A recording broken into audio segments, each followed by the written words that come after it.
Tilea's Troubles, Part 89. All is lost. Is all lost? Lucini, Autumn, 2403. King Ferronso had taken leave of the Grand Alliance army at Trantio as soon as he received reports of the Sartosan threat to the coastal realms. He did not do so lightly, and indeed left a significant portion of his army's strength with the alliance force, under the command of the Condottieri General Marsilio da Fermo. The army's council of war agreed that they had more than adequate strength to defeat the enemy force in Trantio, and so it would be unfair to demand that the young king remained with them when his realm faced such troubles. But the journey home was long, and despite riding as fast as he possibly could, accompanied by his guard of noble men-at-arms, the king arrived too late to save his realm. The Sartosans had already landed, in great strength, utterly overwhelmed the city of Lucini, plundering it thoroughly, then moved on to take all they could from Aversa to the east. Thus it was that the young king could only watch, more spy than warrior hero, as his realm was ravaged by an enemy far too strong to take on. They had left their mounts hidden deep in the woods with the rest of the company. Then the three of them, cautiously, if a little clumsily due to their armour, picked their ways to the tree's edge. Although he had already been informed of what was happening in Aversa, the young King Ferronso insisted on seeing with his own eyes, and his companions, for several reasons, not least that he was their king, chose not to argue. Before they reached the boundary, they could hear the enemy, some laughing, others shouting. Signore Pierozzo went a little way ahead of the king and Barone Vittorio, stopping to beckon them on only when he had made sure it was safe to do so. It was a spot from which the town could be seen, but where the trees and the bushes were thick enough to provide concealment. There they watched a while in silence, until, as was proper, the king began to speak. "All is lost," he said dejectedly. "If only we'd got here quicker. If only I'd left the Porta Maggiore sooner." "Your Highness, you bear no blame," said the Barone. "You came as soon as we heard, and none but the gods could ride faster, not in armour at least." "Then we should have left our armour and used faster mounts, and we should never have stopped for sleep." "And we would have arrived ill-equipped in every way to thwart such a numerous foe." "We are ill-equipped, Vittorio. Why did I leave so many soldiers in Lord Alessio's service? Why did I not bring them back with me?" "Sire, you were honour bound," said the Barone. "The vampires were yet to be faced in battle, and to refuse to lend any aid to such a design would be wrong in the gods' eyes." "Aye, your Highness, you did only what was right," added Pierozzo. "Besides, the pikes and guns would have slowed us to less than half the pace, and still made us no more able to defeat such a numerous foe." "But it is a king's duty to protect his realm, first and foremost. In that I have failed." "You strove to do exactly that, sire, against the brutes who had torn realm after realm apart, and against the restless dead who threatened far worse," argued the Barone. He gestured at the men before him. "These Sartosans bear all the blame for this deed. Not only are they thieves and murderers, but cowardly opportunists, for choosing to strike just when you were engaged elsewhere upon a rightful and necessary war. They will stand before More in the end, and he will scorn them."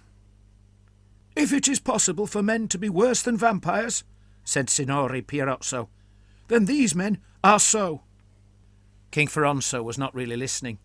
He squinted as he watched the activity between the trees and the town, where several bodies of men were engaged upon drill practice. "All is lost," he repeated. This time his companion said nothing. He sniffed, then turned to the Barone. "Vittorio, is all lost?" "This is bad, sire, but not as bad as it could be. These men have plundered your people, most likely stolen the strongest to sell as slaves. But they won't eat them, as the brutes would have done, nor will they kill them and turn their corpses into foul servants, as would the vampires." These words did not seem to reassure the king at all. He merely winced at the hearing of them. "Nor will they stay, your Highness," the Barone added quickly. "Sartosans do not conquer, but rather steal what they can and then move on." "So when they choose to go, I can return to whatever ruins they leave behind?" said the king. "Weeping women, and frightened children, not a scrap of gold to pay my debts, nor a drop of wine to drink, nor even a morsel of mutton for supper." "The realm will heal, sire, given time." "Yes, I suppose it will," said Ferronso somewhat dismissively. "And I am still king." His two companions fell silent, at a loss as to what to say to such a childlike remark. "They have pikes," the king announced, his sudden tone of curiosity jarring. "I never knew pirates to be pikemen." "Aye, sir," said Signore Pierozzo. "Those are our pikes." "Ours?" "The town militias. They must have taken them from the arsenal. Maybe they feared we might return, and well mounted." "If that's true, then they obviously thought there would be more of us," said the young king. The three of them then watched the enemy a while. The Sartosans had divided themselves into little companies, all the better to practise with their unfamiliar arms.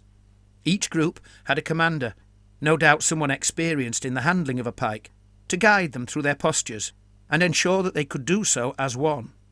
Some were busy at the charge, although unusually they did not hold the pikes at their necks, but thrust them from their waists like spears. This struck the barone as odd, for it was not the Tilean way. Perhaps the man in charge was from some far-away realm where such a drill was employed. Others stood at order and watched while a heavily bearded northerner in a huge green coat and an orange scarf, a Marienburger most likely, tested the firmness of one fellow's grip by pressing at the pike's extremity. Still others came up as if just about to join in the practice, while one tardy fellow stood by a stand of pikes leaning against a building, trying each one as if deciding which was best. "There don't seem to be that many of them," said the king. His companions, somewhat judiciously, and knowing the young king well, said nothing. "But then, I suppose these are just some of them," he added after a while. "There are indeed many more, sire," said Pierozzo. "Here, in the city and across your realm. They have a great number of handgunners, as well as several batteries of cannons and swivel guns." "What guns?" asked the king. "Small artillery pieces that are mounted upon stanchions on a ship's gunwales. Neither a handgun nor a cannon, but somewhere in between." "Yes," said the king, sounding impatient. "I know those." Pierozzo nodded, then continued. "There are dwarfs amongst them, even greenskins." The king scowled at this comment, which made Pierozzo stop. "Go on," said the king. "What else?" "And regiments of fighters festooned in weapons of every kind." "No armour, though?" "None, sire. I'm led to believe they fear the consequences should they fall into the sea." The young king thought about this for a moment. Then he pointed towards 3 pikeless men, who were watching the rest. "Who are they?" he asked. "I cannot say, sire. Captains, most likely. At least one of them." "The one in the black coat, I'll bet," said the king. "That one by his side in the robes. He's a wizard, surely." "Very probably, sire. And the other one some lesser officer, a first mate, or a boatswain, or such like." "Would it not be for the best, sire, that we leave now, before we are spotted?" asked the baron. The king did not answer, but just turned and began strolling away. His companions joined him. "I should not wait until I can creep home, skulking in the shadows in the meantime," announced the king. "These Sartosans must be punished. What they've taken must be retrieved. My people need to know that I'm a vengeful king, and others must learn what happens to those who offend me." "Of course, sire," said Barone Vittorio, glancing briefly at Pierozzo. "So, how exactly do I do what must be done?" asked the king.